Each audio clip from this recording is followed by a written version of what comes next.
Right, this is the last video of today, so video number 4. I'd only planned to do 2, but I'm a passionate man, and when I get in the mood for things, I will just run with it 100%. So I actually want to talk about why spot price is a fallacy, and this kind of goes back to the last video I put out, so the pricing spectrum, and I've got a couple of examples. So let's choose. I think these two will help highlight this very well. This is a 1 gram bar. It's got no distinct features on it. It's actually made by Baird & Co, which is a very, very well respected company. This is a 10 gram bar. So it's made by Harrius. Which is strange, like Harrius teamed up with Argor. I'm not sure if there was a merger, but some bars are Harrius and some bars are Harrius Argor. I don't know why. I think I've had some Argor bars in the past, and my apologies if I've pronounced it wrong. I believe they are either Swiss or German. So my German is nicht gut. Schon ist sehr dumm. So yeah, let's talk about why spot price doesn't matter to someone like me. Or to someone like you, actually. Spot price is determined by the London fix, and it's actually priced in 400-ounce bars. So it's a cost that's made up of several things. It's actually a future contract, that how much it will cost in the future for a miner to deliver it. But to get that price, you have to buy 400 ounces of gold.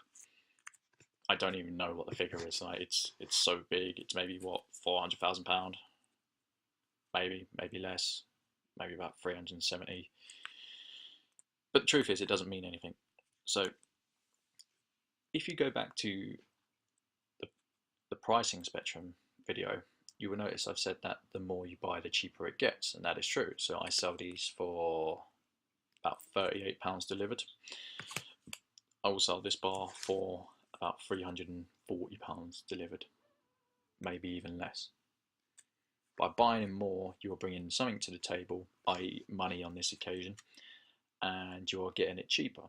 Now, I'm constrained by the market forces, so I can't charge £380 for this, even though it's 10 times this.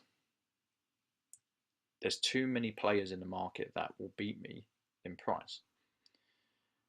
They won't buy from me. So I need to be competitive to sell this. And then I have to worry about the gold price dropping, which it recently has done.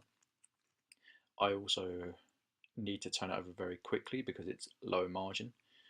There's more risk for me to hold it. So there's no VAT on it. It doesn't go on the VAT bill. So I'm inclined to get this in and move this back out. For me, I've had this for a while actually. I was going to keep it for my private stash. Now, if you're buying, you want the lowest price. And people will say to me, oh yeah, well, spot price this and spot price that. And I'm like, I laugh at them. I genuinely laugh at them. And then they call me a scammer. And then I say, well, I have an accountant. I pay taxes. I'm not a scammer. You just don't understand the market. So if you're going to offer me spot price, I'm going to laugh at you because you're a stupid person. That's the bottom line. It doesn't work like that. I don't even pay spot price for my gold. You know, ridiculous. It's a ridiculous statement. But it works both ways, and I'll explain why.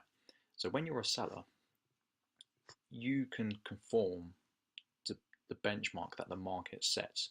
So if you're buying this for 38, to me that tells that is the benchmark. You can also sell it for 38, although you have to take postage out of it. You know, so the spot price doesn't really mean anything. And as soon as you realise that, you will realise that you'll become a better collector and a better investor, because you will realise that the benchmark sets the price, whether that be eBay or AppMex or the consensus of dealers or the consensus of peer-to-peer trading, and you will hunt stock, or stock will come up and you'll know the value of it that you can sell it for, and you'll say, okay. And I'll give you a perfect example.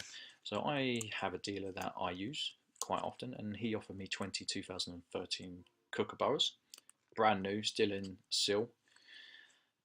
And I said to him, how much is it? And he's like, €20 a pop. So then I work backwards. I go to eBay, or I go to what the dealers in Germany are selling at, or I go to what the dealers in the UK are selling at. I say, well, what is it selling for? And you look at eBay and you say, £27, £28. Okay, let's work backwards. What's postage cost me? £2.50. That's essentially what it costs me. It's not I charge extra for it. So take £2.50 off that. Say it's £25.50 I can sell it for, and then I've got the eBay fee. So 10% of 28, 280. Let's say that's £3. So I'm getting 22.50 for my coin that I've bought in for 17.50. Now, if you're aiming to work out a certain margin that you're willing to accept, it's a very easy way to do business. You will say, I want to make 10%.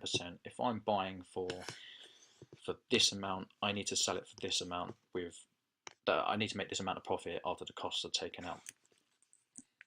That is why spot price is a fallacy. That's why you should never use it, because you will always struggle. If you're always pricing at spot and you intend to sell at spot, it makes it, everything is a play on spot, and it's just fictitious. It's wrong, 100%, and I stand by that every day of the week. I will never change my mind on that, and I've got the numbers to prove it.